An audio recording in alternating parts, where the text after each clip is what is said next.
Olá pessoal, bem-vindos ao Arte Comentada.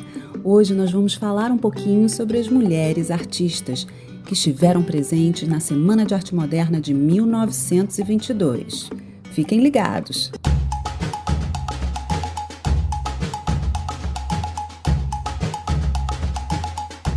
M de mulher, M de maestria, M de moderna. Zina, Anitta e Guiomar, as três porta-estandartes da Semana de 22. Há quase 100 anos, acontecia no pomposo Teatro Municipal de São Paulo a Semana de Arte Moderna. A Semana de Arte Moderna foi um espetáculo artístico e cultural, um dos mais badalados da arte brasileira, que aconteceu 2 semaninhas antes do carnaval daquele ano, entre os dias 11 e 18 de fevereiro. Foi um polêmico desfile de artistas plásticos, músicos, poetas e escritores que comemorava o centenário da independência e propunha uma nova maneira de pensar a arte. E para conversar sobre esse marco do movimento modernista, que completará seu centenário em 2022, convidamos a professora de Literatura e Língua Portuguesa e arte educadora, Kelly Cardoso. Olá, Kelly, muito bem-vinda ao Arte Comentada. É um prazer ter você aqui com a gente. Olá, Dani. Olá, ouvintes. Espero que todos e todas estejam bem, apesar desse momento difícil que a gente está passando, esse pesadelo que a gente está vivendo. Mas para mim é um prazer participar do Arte Comentada. Obrigada, Dani, pelo convite. E vamos lá, vamos comentar sobre a arte e que ela continue nos salvando.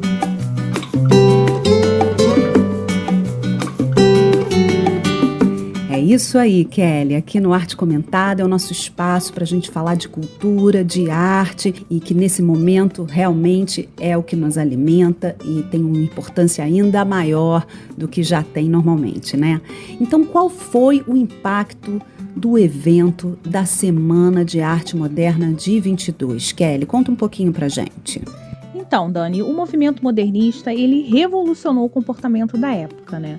Provocando a sociedade conservadora, principalmente a sociedade paulista, né, a pensar de uma maneira mais vanguardista, abrir os olhos para o que estava acontecendo na Europa e aqui mesmo no Brasil, né? Então, esses artistas modernistas, eles apresentaram obras que fugiam, né, desse academicismo, que criticavam, por exemplo, o parnasianismo, né, que era um movimento literário surgido na França na mesma época do realismo e do naturalismo, né, no século XIX. E assim, esse novo movimento, né, chamado de modernismo, que nós sempre ouvimos falar, provocou a sociedade e mudou a história cultural do nosso país. E as artistas mulheres, Kelly, como foi a participação delas nesse evento marcante? Porque quando a gente pesquisa os documentos, né, históricos, a gente busca informações, a gente vê que tem pouquíssimos registros da época que mostrem essas mulheres presentes e ali com destaque, né, com importância dentro dessa produção cultural e artística, né? A gente sempre vê muito e ouve falar das figuras masculinas da Semana de 22. A gente ouve o tempo todo falar sobre Mário de Andrade, grandes nomes realmente da nossa arte, Graça Aranha, Menotti Del Pitta, o Oswald de Andrade, Villa-Lobos e Dir Cavalcante. Estiveram presentes na Semana de 22, produziram aquele evento. Mas e as mulheres, Kelly? Bom, Dani, oficialmente nenhuma mulher fez parte da comissão organizadora da Semana de 22, né? Mas sem dúvida elas estavam lá, as artistas menores em número e consideradas por muitos como despreparadas, também estavam na raiz desse movimento, que tem como marco o evento da Semana de 22.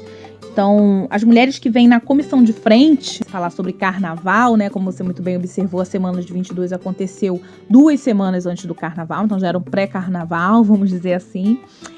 Então, quem vem na comissão de frente, quem ganha mais destaque quando a gente fala em modernismo, é a Anitta Malfatti e Tarsila do Amaral. A Tarsila, ela não esteve presente no evento, né, da Semana de 22, pois ela estava estudando em Paris, mas ela se tornou um dos pilares do movimento, né, pela sua habilidade aí de concretizar os ideais modernistas nas obras.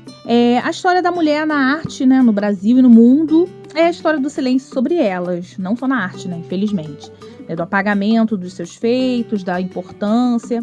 E naquela época, fazer um trabalho artístico, ser aceita, receber os créditos por ele, era uma tarefa muito difícil para as mulheres, né? E além da Anita Malfatti, mais 2 mulheres super poderosas colocaram o pé na avenida do Teatro Municipal de São Paulo, levantaram a bandeira da arte moderna e marcaram presença lá no grande evento da Semana de 22, né? Abrindo alas aí, foram abrir alas para garantia do espaço das mulheres na arte moderna brasileira, que foram a artista plástica Zina Aita e a musicista Guiomar Novaes.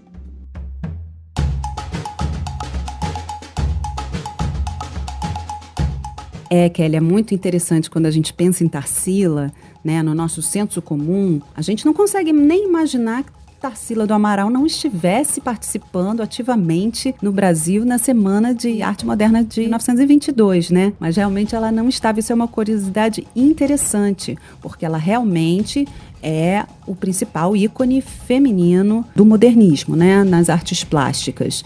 Então, é uma curiosidade bastante interessante, que às vezes surpreende, não é muito comentado isso, não é muito falado, mas no nosso imaginário, quando falamos de Tarsila, é quase que uma obrigatoriedade imaginar que ela estivesse ali na Semana de 22, né? Mas, Kelly, então, falando dessas figuras femininas, dessas artistas femininas, como é que a gente pode entender a importância dessas mulheres de vanguarda à época, inclusive dali para frente na história da arte brasileira, né? Que mesmo naquele momento elas não tiveram devido reconhecimento, mas também ao longo desses 100 anos, alguns desses nomes não são falados, né? Não são muito tratados, né? Mas elas têm fundamental importância. Então, como é que a gente pode entender isso?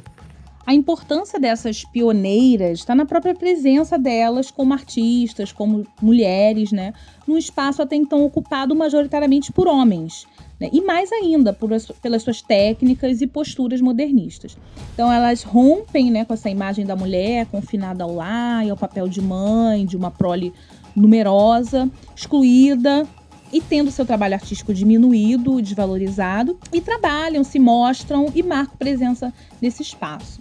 Elas eram reconhecidas, obviamente, não tanto quanto mereciam, mas há um processo de apagamento. A participação dessas mulheres, dessas artistas brancas, ricas e intelectuais, o que merece ser destacado, não foi encarado como de bom tom por muitos. Elas receberam muitos ataques e cancelamentos, para usar esse termo da moda, mas o movimento modernista não seria o mesmo sem a participação delas.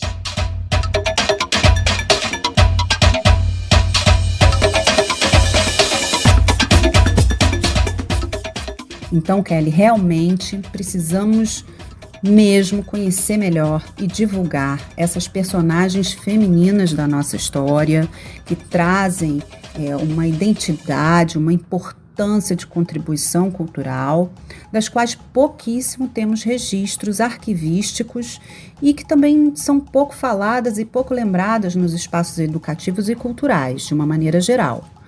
Então, você pode falar um pouquinho sobre cada uma delas? Então, Anita Malfatti, Zina Aita e Guiomar Novaes foram as figuras femininas que marcaram presença no evento da Semana de 22. Ainda pouco se ouve falar dessas pioneiras, principalmente da Zina e da Guiomar. Vamos começar falando sobre a modernista mineira, Teresa Aita, mais conhecida como Zina Aita, que era a mais jovem das três, né, das 3 meninas da Semana de Arte Moderna. Ela era pintora, ceramista, desenhista, trabalhou com várias linguagens e técnicas, óleo sobre tela, aquarela, tapeçaria, cerâmica.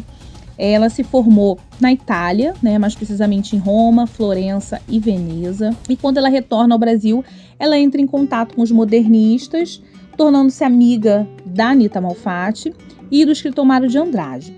No evento da Semana de Arte Moderna, Zina, então com 22 aninhos, expôs no saguão do Teatro Municipal 8 obras, que foram elas: Homens Trabalhando, Paisagem Decorativa, Máscaras Siamesas, Painel Decorativo, Estudo de Cabeça, Aquário, Figura e 25 Impressões. Então ela se interessava pelo caráter decorativista e pela figura humana, e ela tinha uma forte ligação com o impressionismo. Ela foi um sucesso de crítica, de venda, sua contribuição para as artes visuais no Brasil é enorme. Ela é considerada a precursora do modernismo em Minas Gerais, mas apesar dessa importância, pouco se fala de Zina Aita. Sua produção permanece pouco conhecida, a maior parte da sua obra não é identificada, nem datada, e infelizmente percebe-se muita dificuldade em encontrar um registro visual dessa artista. Se vocês forem pesquisar, vocês vão achar poucas imagens. Poucas informações. Em sua obra Homens Trabalhando, A Sombra, talvez a obra mais conhecida, exposta na semana de 22, Zina retrata uma cena comum do cotidiano e o processo de modificação da paisagem brasileira ocorrida naquele período. Ela pinta homens negros calçando uma rua, mostrando o trabalho duro e invisível da população negra e mestiça no Brasil. A Anita Malfatti, ela é sem dúvida a artista mais conhecida dentre as 3 mulheres que participaram ativamente, de corpo, alma e arte no evento da Semana da Arte Moderna. Então, ela nasceu com uma atrofia no braço e na mão direita, e ela carregou essa deficiência pelo resto da sua vida. Talvez por isso explique a sua postura tímida, e muito discreta. Então, ela teve que aprender a escrever e pintar com a mão esquerda, Tem uma história de superação. E desde muito jovem, ela resolveu estudar arte, influenciada pela sua mãe, que também pintava, e colocou os pés no mundo, rodou a Europa, os Estados Unidos, dava aulas de arte acadêmica para ganhar vida. Dizem as más línguas que ela era apaixonada pelo Mário de Andrade, mas na verdade pouco se sabe, da sua vida amorosa. Ela era muito discreta. E diferentemente das mulheres da sua época, a Anita nunca se casou. Passou a vida inteira sem depender financeiramente de nenhum homem e uma vida totalmente dedicada à arte. A Anita, ela foi a primeira modernista a fazer uma exposição no Brasil, em 1917, antes mesmo dos integrantes homens. Ela não era apenas uma moça que pinta, como muito bem afirmou o crítico Monteiro Lobato. Ela era a moça, que pinta. Uma artista inovadora, talentosa, usava as cores puras e vibrantes para expressar temas do cotidiano.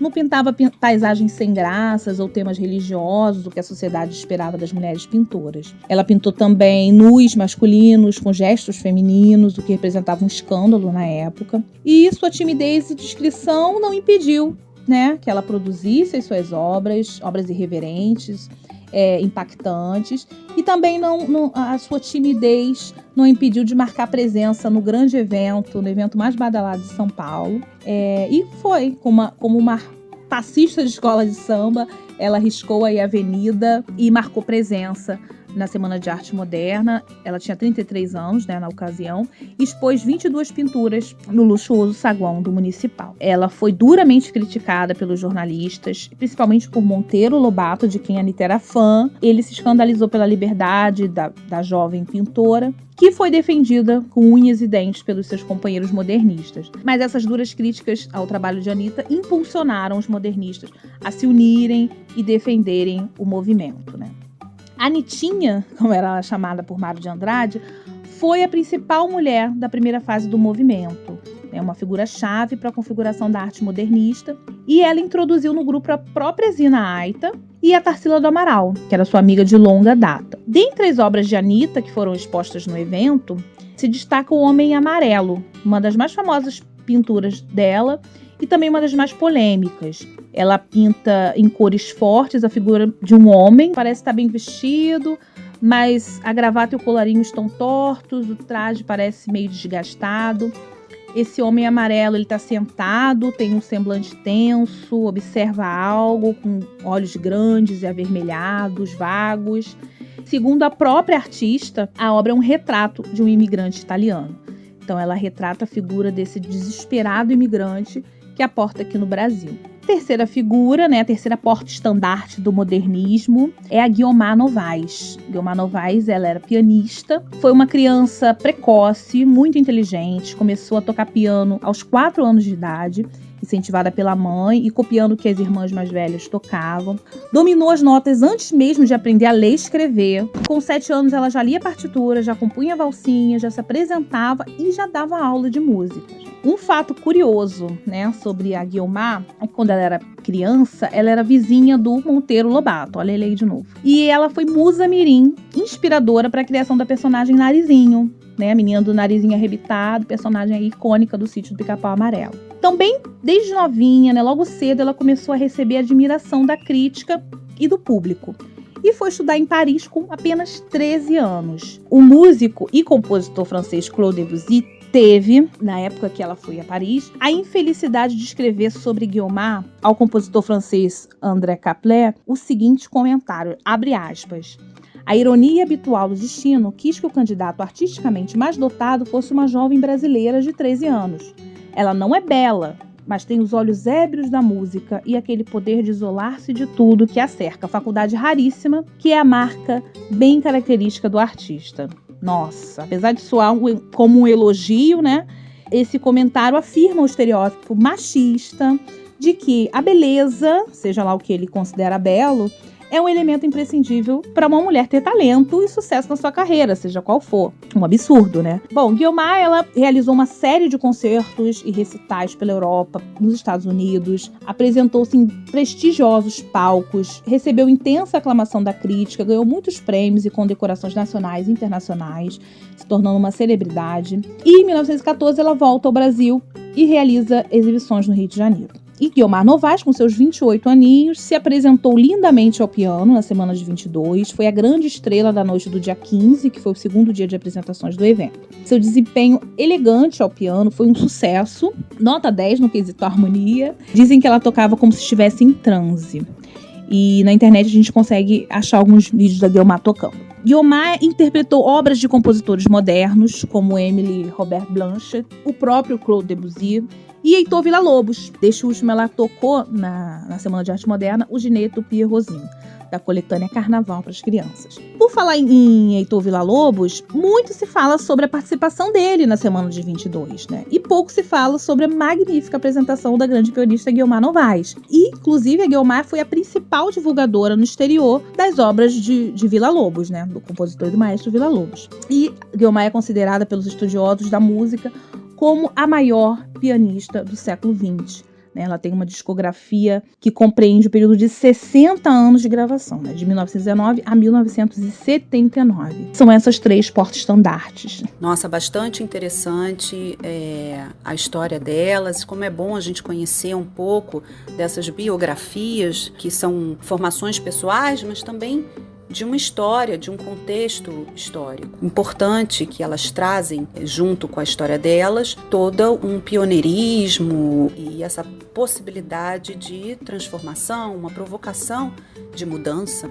Então, com isso, podemos concluir que, apesar do número pequeno de mulheres presentes no evento, e no evento como um todo, foi um grande passo quando a gente observa um contexto histórico e o próprio talento dessas artistas, né? A contribuição delas para a arte brasileira, porque quando a gente pensa que o direito ao voto só foi concedido às mulheres 10 anos depois, elas realmente estavam numa posição de vanguarda, que hoje a gente diria, nos termos da atualidade, um ativismo na época, porque essas mulheres, as mulheres de uma maneira geral naquele tempo, eram criadas mesmo para só casar, ter filho e ficarem restritas às atividades domésticas do lar. Então, imagina, trabalhar, ocupar espaços que os homens ocupavam e principalmente as atividades artísticas, as mulheres que tinham esse desejo de desenvolver sua arte eram muito prejudicadas, sofriam muito preconceito por serem artistas. E isso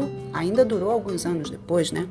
Mas você vê a importância do pioneirismo, de abrir espaços, né? O abre alas realmente para um movimento artístico feminino, né? Sim, Dani. Fazer quadros para expor, subir em um palco, em um evento para se apresentar, viver de arte e participar de um movimento vanguardista era um escândalo, né? Eram atos subversivos. Mas foi só após a Semana de Arte Moderna, em 1922, com a participação de Zina, de Anitta e de Guiomar, que as mulheres tiveram maior reconhecimento como artistas na história cultural do país. Cada uma delas era moderna à sua maneira, cada qual com a sua arte. Elas tiveram um papel fulcral na emancipação feminina, sem dúvida, né, na conquista pela presença da mulher em todos os espaços. Muitas artistas talentosas foram apagadas da história da arte. No tempo delas, que elas produziram, apesar das críticas negativas, elas eram reconhecidas no cenário mundial. mas algumas caíam no esquecimento ao longo dos anos, não tinham peso na história da arte brasileira, né? Suas obras se perdem, muitas delas não são nem mesmo identificadas em fotos, né? Em fotografias da época. Esses 3 grandes nomes da Semana da Arte Moderna certamente foram influenciadas por artistas de fora do Brasil e também por artistas brasileiras, como, por exemplo, a pintora Abigail de Andrade, a caricaturista Naide Tefé, as escultoras Nicolina Vaz e Julieta França. Elas também influenciaram muitas contemporâneas, como, por exemplo, as pintoras Georgina de Albuquerque e a própria Tarsila do Amaral, que na época tinha 36 anos e hoje é a mais conhecida das artistas modernistas. A atriz Eugênia Álvaro Moreira, na época com 24 anos, a cantora e compositora Elza Houston, com 20 anos na época. E todas essas foram influenciando as mulheres que viriam depois, né? Como, por exemplo, a poetisa e ativista política Patrícia Galvão, a Pagu. Então, a elite branca, masculina e machista se escandalizava, né, com essas mulheres na flor da idade, à frente do tempo, talentosas, que rompem o espaço doméstico e expuseram aí a sua figura e a sua arte. Então, essas gatas borralheiras ousaram colocar as suas unhas de fora e sair desse papel, né, dessa antiga fantasia de princesa do lar, para brilhar nos palcos da vida com seus dons artísticos. Zina, Anitta e Guiomar, né, as 3 porta-estandartes do modernismo brasileiro, merecem, sem dúvida, nota 10 pelo empenho, pela ousadia, que provocaram mudanças no comportamento de homens e mulheres da época e influenciam as novas gerações.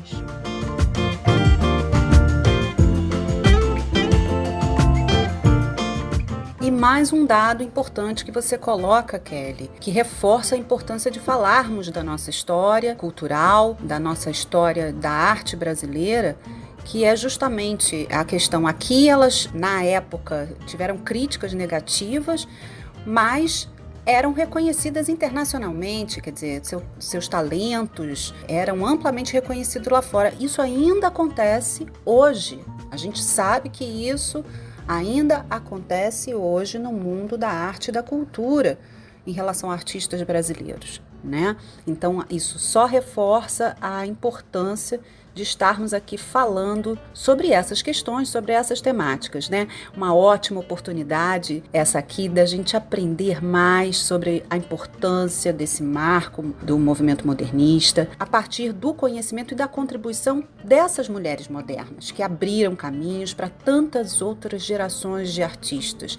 E nos mostra também que em todos os tempos, em todas as épocas, você tem os grupos de vanguarda, tem importância fundamental, que naquele momento não são compreendidos, né? No seu momento histórico em que estão vivendo, não são compreendidos muitas vezes pela sociedade, mas que lá na frente, ao longo da história, em algum momento, a gente vai verificar a importância daqueles atos, daqueles feitos, daquele trabalho, daquela manifestação cultural na nossa sociedade e que a gente só ganha, só contribui para a nossa história. Então isso acontece em todas as épocas. Talvez naquele momento histórico a gente não compreenda bem, a sociedade não compreenda bem aquilo, com uma certa defesa, uma certa resistência à mudança, a abrir seus horizontes, mas a gente sabe que esses movimentos são de fundamental importância para conquistas, para conquistas de espaços e de novos feitos e de contribuições históricas e culturais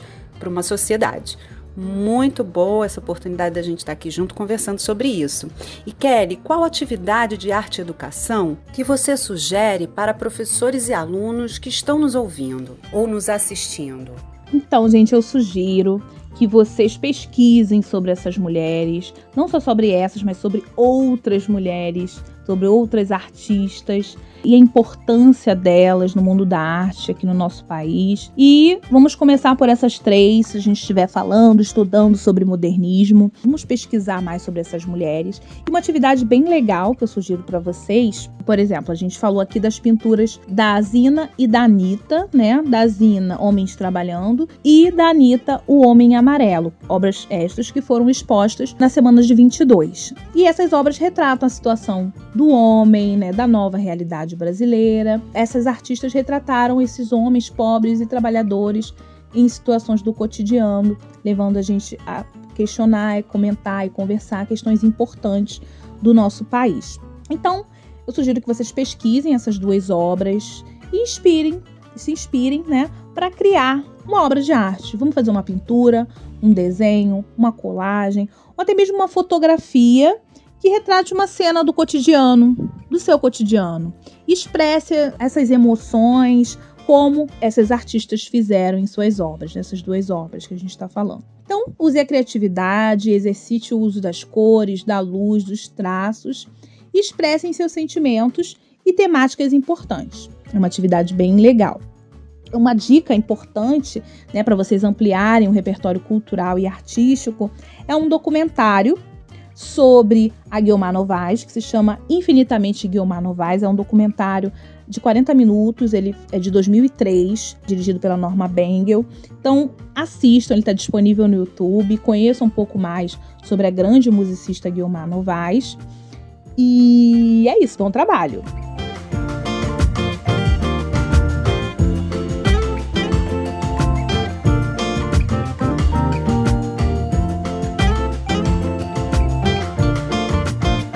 Muito obrigada, Kelly Cardoso, professora de Língua Portuguesa, Literatura e Arte Educadora, por participar do nosso programa Arte Comentada. E volte sempre!